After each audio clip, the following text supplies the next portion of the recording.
नौशहरा वादी सून की सियासी व समाजी शख्सियत मलक जवेद खट्टर अवान, मलक एजाज रदनाल अवान, मलक अहमद नवाज बकवाल, खालिद गाड़ू, इसहाक गाड़ू ने सैकड़ों साथियों समेत 32 साल के बाद पीपल्स पार्टी को अलविदा कहकर तहरीक इंसाफ में शमूलियत इख्तियार कर ली। शमूलियत की तकरीब वादी सून के एक निजी होटल में मुनक्किद हुई। तकरीब के मेहमान खुसूसी हल्का NA 93 MNA मलक उमर असलम अवान थे।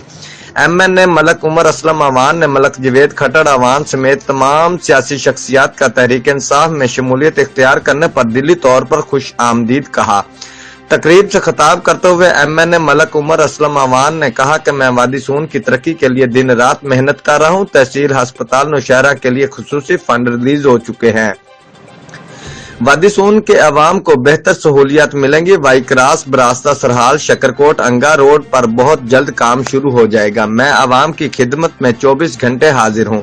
तकरीब में मलक ताहिर अवान पदराड़, मलक जफर निसाल, मलक इखलाक निसाल, मलक अहमद दीन, मलक गुलाम जिलानी अवान, रहनुमा PTI मेजर मुश्ताक, मलक महबूब साबका councillor Nowshera, Malak Nadeem, Mohammad Mumtaz Malak, Malak Allahyar Khan, Malak Altaf Hussain, tiger force Nowshera, Mohammad Ijaz, city एनक Aziz, PTCL Nowshera, Muslim commercial bank Nowshera manager Mohammad Abbas व दीगर इलाका मुअज़्ज़ज़ीन ने शिरकत की।